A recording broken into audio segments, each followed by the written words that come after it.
Hello, so let's read out the questions. Question says the SI unit of inductance, the Henry, can be written as. So यहाँ पर हमसे बोला जा रहा है कि जो SI यूनिट ऑफ इंडक्टेंस जो कि बेसिकली हेनरी होती है, तो उसको हम किस तरीके से लिख सकते हैं। Options are weber per ampere, volt second पर ampere, joule per ampere square, ohms second. तो देखते हैं फिर हम इसको सोल्यूशन से। But before of its, let's talk about the key concept which we are going to use here for this question. तो यहाँ पर हम की कॉन्सेप्ट देख लेते हैं जो कि हम यूज करने वाले हैं सॉल्यूशन के लिए। तो सबसे पहले तो यदि मैं induced voltage from the electromotive force का एक्सप्रेशन लिखूं, सो वो क्या होता है एप्सिलॉन, यानी कि इस तरीके से लिखते हैं E is equals to L D I by D T, जहां पर एल इंडक्टेंस होता है, D I by D T rate of change of current को इंडिकेट करता है। सो इसका मीनिंग ये होता है कि बेसिकली जो इंडक्टेंस होगा that must be equals to the flux divided by current को रिप्रेजेंट करता है। साथ ही साथ सेकंड फॉर्मूला हम यहाँ पे यूज करेंगे the energy stored by magnetic field और inductor, this must be equals to 1/2 L into में आई का स्क्वायर। तो चलिए फिर देखते हैं हम इसको फाइनल सोल्यूशन। तो सबसे पहले तो हम Faraday law of electromagnetic induction E is equals to लिखेंगे L D I by D T.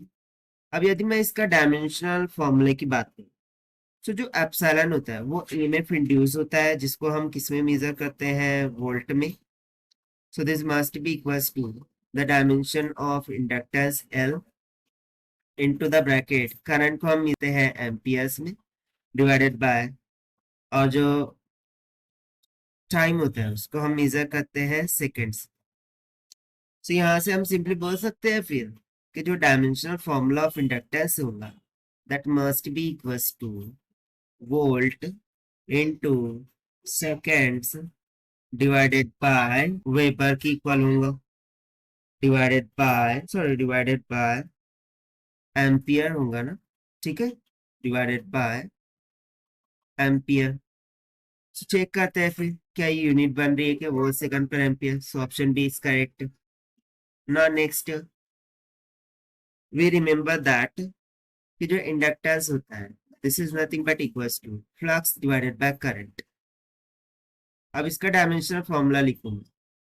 So dimension formula और dimensional unit of flux by dimensional unit of current लिखना होगा। सो फ्लक्स को हम किस में मेजर करते हैं, वेबर्स में, उसको हम डब्ल्यू बी इस तरीके से रिप्रेजेंट करते हैं, और करंट को हम किस में मेजर करते हैं, एम्पियर्स में। सो इसका सिंपल फॉर्मूला हो जाएगा वेबर्स पर एम्पियर, वेबर्स पर एम्पियर। सो वेबर्स पर एम्पियर, यानी कि ऑप्शन में ए भी यहाँ से करेक्ट हो जाएगा। अब नेक्स्ट हम चेकआउट करते हैं एनर्जी का फॉर्मूला। यदि मैं लिखूं, so this is equals to 1/2 L I का स्क्वायर। तो चलिए इसके लिए डायमेंशन चेक करते हैं। Dimension of W is equals to 1/2 constant है, उसको रिमूव कर दीजिए। सो हो जाएगा डायमेंशन ऑफ एल, ठीक है, इनटू में डायमेंशन ऑफ आई का स्क्वायर। साथ ही साथ जो एनर्जी होती है उसके लिए हम फॉर्मूला यूज करते हैं वी आई टी। तो देखिए एनर्जी के लिए हम क्या लिखते हैं, यूनिट जूल्स। एनर्जी को हम जूल्स में मेजर करते हैं, this will be equals to voltage को हम वोल्ट में मेजर करते हैं, करंट को एम्पियर में, और टाइम को सेकेंड्स में, करेक्ट। सब यदि इसको मैं ऊपर सब्स्टिट्यूट करूं in the place of W, क्योंकि डब्ल्यू क्या है, energy stored by the inductor, ये तो है। तो सिंपली यहाँ पर हो जाएगा volt ampere seconds, volt ampere second. So this will be equals to dimension formula of L into में यहाँ पर आई का स्क्वायर है, यानी कि सिंपली हो जाएगा एम्पियर का स्क्वायर। सो इसके द्वारा दोनों जानब से यदि मैं कैंसलिंग करूं एंड डिवाइडेशन करूं, सो हमें सिंपली क्या मिल जाएगा by using this, the dimension formula of L must be equals to Webers per ampere, that means whole second per ampere, that means a joule per ampere का स्क्वायर, जूल्स पर एम्पियर का square. सो इस concept के according option C भी यहाँ से correct हो जाएगा, ठीक है। सो देखिए यहाँ पर तीनों ऑप्शन यहाँ से करेक्ट हो गया है। अब ऑप्शन 4 ही बचा है, उसको भी चेक कर लेते हैं।